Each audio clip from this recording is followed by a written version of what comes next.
ఇగో అక్క రాని వచ్చింది కదా మన భార్గవి అక్క.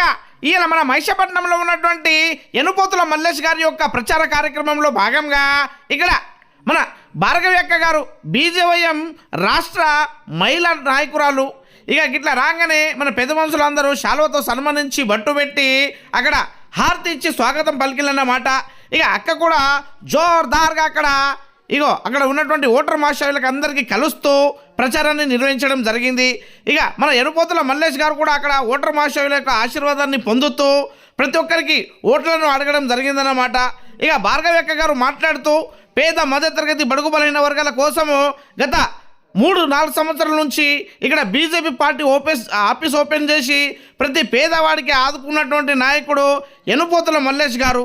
భారతదేశం కోసము బార్డర్లో ఒక సైనికుడిగా పోరాడి అక్కడ పనిచేసి ఇప్పుడు ఈ మన బైన్సాపట్నంలో ఉన్నటువంటి 23వ వార్డులో ఇక్కడ కూడా తన సేవలను అందించడానికి వచ్చినటువంటి ఒక దేశ సైనికుడు ఇప్పుడు గల్లీ సైనికుడిగా మారుతున్నాడు. కాబట్టి ఖచ్చితంగా ప్రతి ఒక్కరు అతనికి బ్రహ్మరథం బట్టి భారీ మెజార్టీతో గెలిపించి ఆశీర్వదించాలని అక్కడ భార్గవి అక్క గారు తెలపడం జరిగింది. ఇక మన ఎనుపోతుల మల్లేష్ గారు కొన్ని వందల మంది జనాన్ని పెట్టుకొని ఈ విధంగా అక్కడ ప్రచారాన్ని నిర్వహించడం జరిగింది. గతంలో బీజేపీలో ఉండి పట్టణ అధ్యక్షుడిగా, అంతేకాకుండా కొన్ని వందల మందికి సీఎం రిలీఫ్ ఫండ్లు, కళ్యాణ లక్ష్మి, షాదీ ముబారక్ చెక్కులను కూడా తీసుకొచ్చి ఇచ్చినటువంటి బాధ్యత తనది. Family certificate, caste income, residential పెన్షన్లు ఇట్లాంటి అన్ని పనులను చేసినటువంటి ఘనత ఎనుపోతుల మల్లేష్ది. ఇక అందుకే అక్కడ ఉన్నటువంటి ఓటర్ మహాశయులకు బాజాప్తగా వెళ్ళి అక్కడ ఓట్లను అడుగుతున్నాడన్నమాట.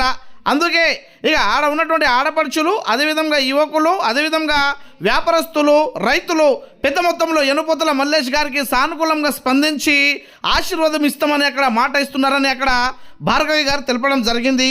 ఇక ఈ కార్యక్రమంలో భాగంగానే ఎనుపోతుల మల్లేష్ గారు ఈరోజు చివరి రోజు కావడం వల్ల ఆడ ఓటర్ మహాశయులకు ప్రతి ఒక్కరికి ఒక్కసారి అవకాశం ఇవ్వండి, జీవితాంతం మీకు రుణపడి ఉంటా, ఈ 5 సంవత్సరాల కాలం పాటు మీకు ఒక సేవకుడిగా ఉంటా, ఏ సమస్య వచ్చినా కూడా మీ కష్ట సుఖాల్లో పాల్పంచుకుంటానని అక్కడ తెలపడం జరిగిందన్నమాట.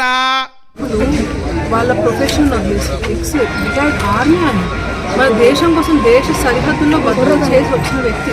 ఆయన అన్నీ వదిలేసి దేశ బయట కాదు దేశం లోపల ఉన్న శత్రువుని ఫస్ట్ మనం జయించాలని రాజకీయాల్లోకి వచ్చి బైన్సాలో 23వ వార్డులో నిలిచిన ప్రదేశంలో ఆయన గెలవాలని మేమందరం కోరుకుంటున్నాం. ధర్మం కోసం నిలబడే ప్రతి వ్యక్తి ఎక్కడున్నా కూడా బీజేపీకి సపోర్ట్ చేస్తున్నారు, బీజేపీకి మద్దతు తెలుపుతున్నారు. ప్రతి ఒక్కరు కూడా అభివృద్ధి అని అంటే ఒకటే గుర్తు, ఇంకో గుర్తు లేదు, అది కమలం పువ్వు మాత్రమే అని అందరూ మమ్మల్ని బ్లెస్ చేస్తున్నారు. మేము చాలా హ్యాపీగా ఫీల్ అవుతున్నాం.